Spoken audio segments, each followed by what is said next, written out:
From Software is one of the greatest developers of all time. They changed the gaming industry forever by creating the Soulsborne series, but before they did all this, they had a series called Armored Core that they've been making since the PS1 era. I know nothing about the Armored Core series, and since Armored Core 6 is releasing at the end of the month, I decided to go back and see what this series was about because I genuinely do not know anything about it. So I took to the internet and started doing some research. Turns out there are something like 15 entries in the Armored Core series, and people seem to be divided on which ones are the best. I searched through different Reddit threads and articles to see which ones I was going to dive into. And after some very scientific deduction, I landed on Armored Core 3 and Armored Core 5 Verdict Day. And that's for two reasons. First, Armored Core 3 was widely recommended as a great starting point to get into the series, and out of the more modern games, Verdict Day was up there with some of the best. Yeah, I'm sure there will be some veterans in the comments saying, oh, well, this is actually the best, you should have done this, but these are the ones I landed on. I also took into account the availability of the games.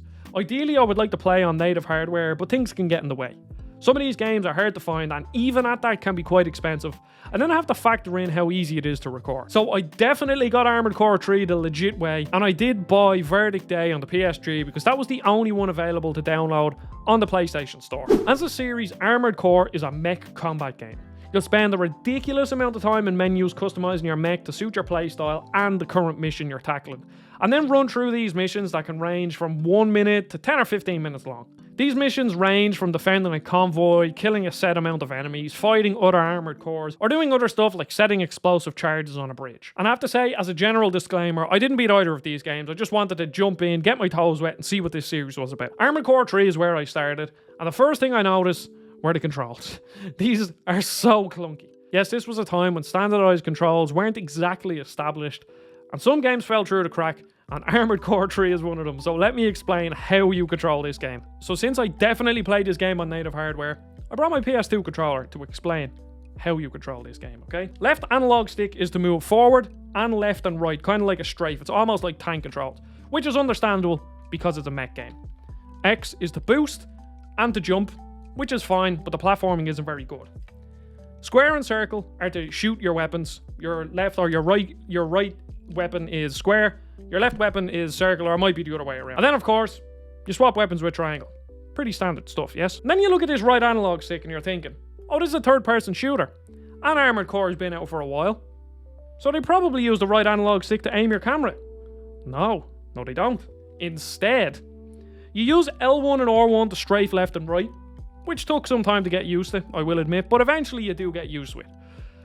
But then, and this is the weirdest thing about this game, to look up and down, you use L and R2, which means you have to use pretty much every single finger on your hands to be able to play this game.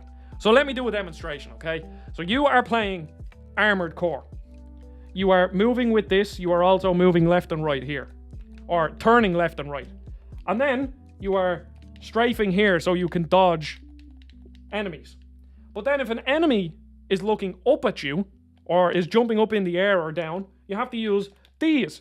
So this is how I figured out how to do it. And it's just really weird. So, ring fingers, L2, R2, yes? Index fingers, or middle fingers, bumpers, yes? Now, luckily, I already played a claw. So when I play games naturally, my index finger wraps around here, which made this pretty easy. Well, not pretty easy, as you can see, this is quite cumbersome. And this is a PS2 controller. I did play it on the Xbox with an Xbox controller on my Steam Deck, but we don't talk about that.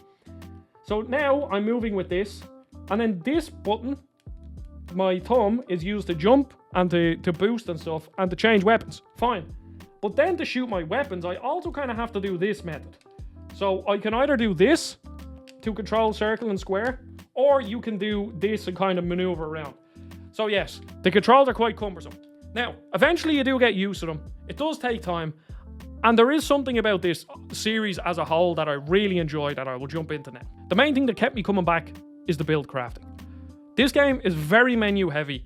So if you're not really into that, then this series probably won't be for you, because there is a lot of downtime where you're fiddling around with builds and trying to build certain things to help you on certain missions. So missions have different objectives, and as such you need to build your mech to suit. Maybe you'll need a fast mech with plenty of boost so you can zip around the map easily. Or you might have to shoot enemies off in the distance, so a long range build will suit the best. And there's a lot of trial and error, and I like that the game lets you buy and sell parts for the same price, so you're not really punished for experiment. Now that isn't saying that this game is easy, because it certainly isn't. And it punishes you in a different way. Wonky controls aside, missions will reward you with some money when you beat them, all of which goes towards buying new and vital parts for your mech. But at the end of the missions, you have to spend some of your hard-earned cash on repairing your mech and replenishing your ammo. So there were plenty of times where I just scraped by in a mission and I ended up losing money because I took too much damage and used up my ammo. And obviously with a game that's so trial and error heavy, there will be some frustration in this where you will go through missions where you realise you're not well equipped for it, or you'll die just at the end and you need to rejig your build. But you'll end up losing money. And to buy some of these parts, it's quite expensive. Now eventually I was getting the hang of controls in combat. Yeah, they were slow and cumbersome, but eventually I could see why people enjoyed the game. There's an understandable heft to everything you do, and once I got used to it, I was blasting enemies all while strafe boosting and dodging their missiles. But where the controls became a massive problem was the platforming missions. There was one mission that I stopped on and moved on to the next game. Basically, I had to go down to a maze to interact with a button, and then I had to do a mad dash back to the top. And when I have time to think, the movement is clunky but not too frustrating. But when there's a time limit involved, it highlights how cumbersome they can be. The majority of the previous levels were bigger and wide corridors with high ceilings, so a tight camera wasn't an issue, and it felt like turning was deliberately slow, so I had to learn how to position myself properly. But on this level, the rooms were so narrow and tight, and the slow camera made it even more frustrating. And that's where I gave up on Armored Core 3. I can see why this is considered a good entry point, because it really gives you a sense of what this game is about, what the build crafting is, how to kill the enemies, what the mission structure is like, and while it's emulated, it runs pretty well. It actually still looks quite good as well, if a bit muddy and grey, but the mechs look nice anyway. So this is a good introduction to the series, but it's mostly the controls that stop me from playing it. I think if this game had modern controls like the next Armored Core game I'm going to talk about, then this would be a lot of fun. You can remap controls, but I couldn't find a way to remap them so that the right analog stick would be a camera. That's the main issue in this game. Overall, I can see that there is something to love there with the build crafting, but ultimately everything else just got in the way. And that's when I moved on to Armored Core Verdict. So this was the only modern Armored Core that was easily available to me. But luckily, it's actually quite a good game. Later in the PS2 gen, they finally used the right analog stick and I carried over to the 7th gen console. And instantly I said, wow, I can actually control my mech the way I want it. So you have full normal movement with the left and right analog stick, but now they've added a dedicated jump button, a toggleable boost mode, if that's even a word, a super boost, and a dash. So as you can probably guess, this game is way more fast-paced than AC3, and while I think its mission variety is worse than what I've played of 3, this Verdict Day was a way more enjoyable experience. Basically, everything I said about the build crafting from Armored Core 3 applies here. This game is very trial and error heavy, and it's even more so than Armored Core 3 because there are 3 different types of damage. There's kinetic, chemical, and thermal damage, and then there's also resistance to all 3 of these. So that adds another layer of complexity to this already complex game.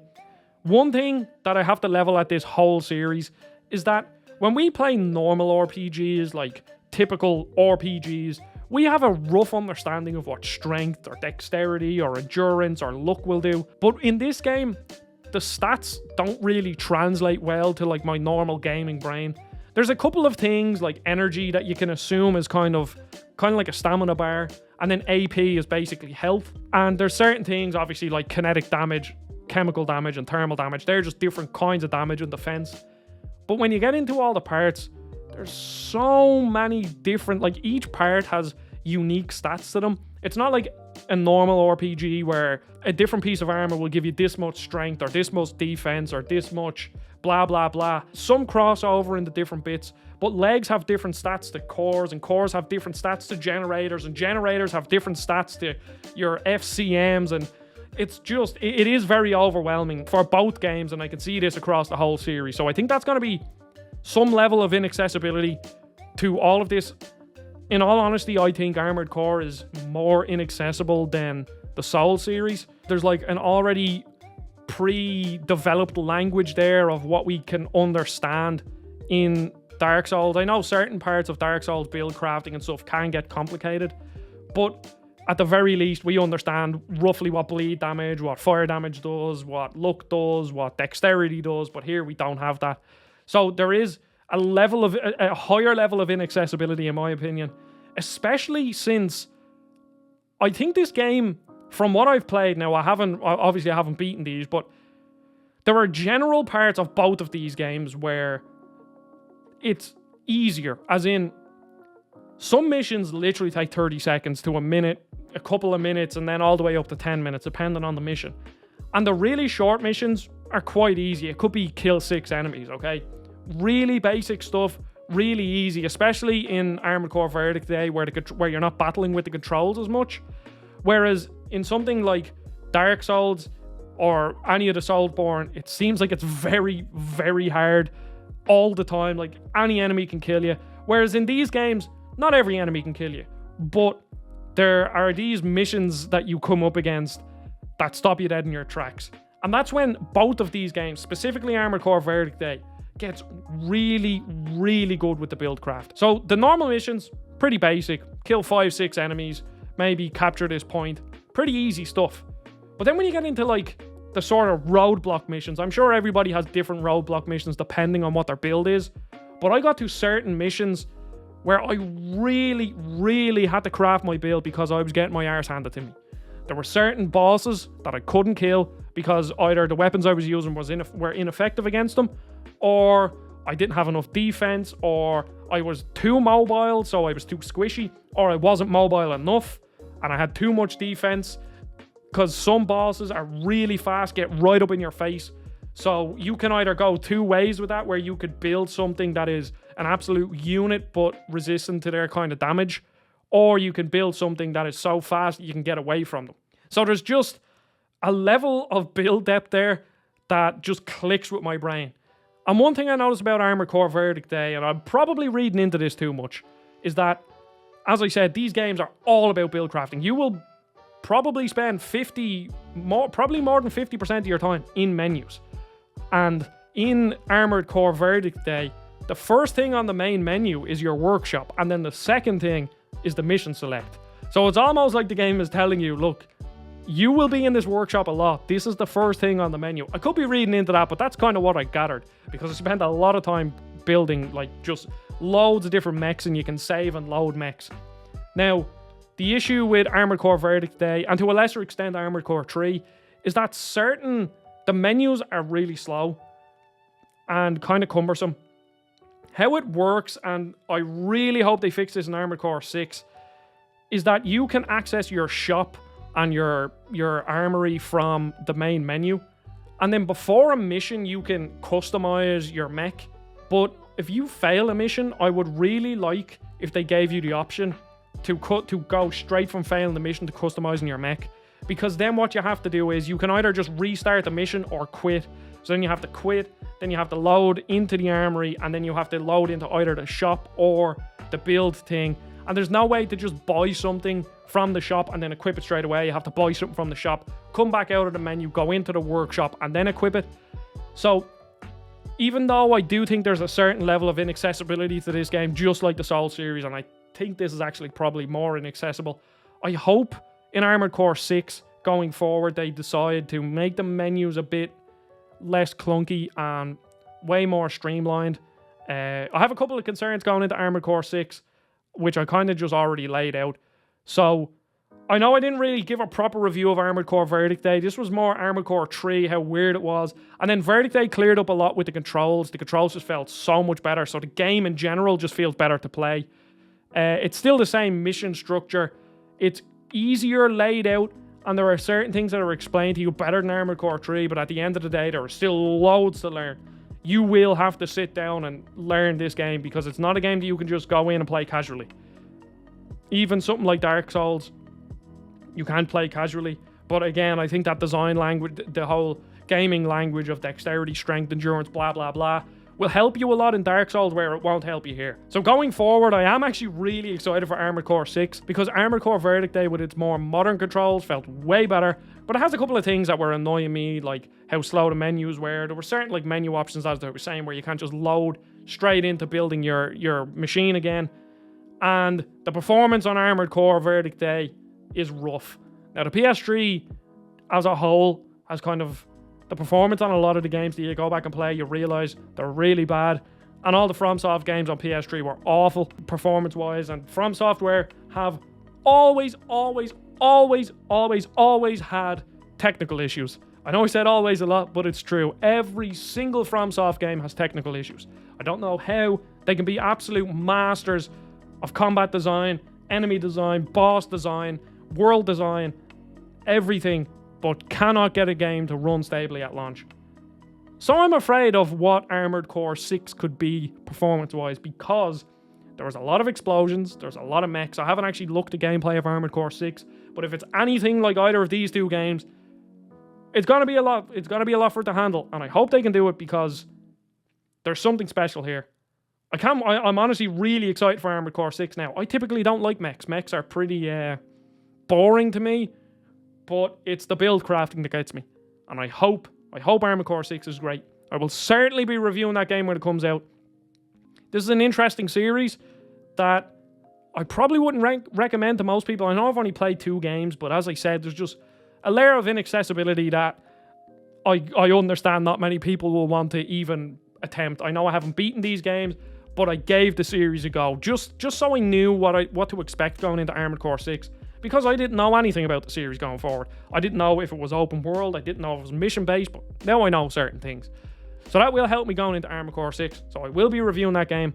This was quite rambly, but I think I got my point across pretty well. I really appreciate you watching. Don't forget to subscribe, join the Discord down below. There'll be loads of reviews out this month. Hopefully Atlas Fallen, Armored Core 6, maybe Sea of Stars, Everspace 2 potentially. There's going to be a couple, Baldur's Gate 3, loads of stuff. Fallout 3, Fallout 4, before Starfield. Loads of stuff coming out this month, so please subscribe if you have listened to me ramble. Goodbye. Do the little thing.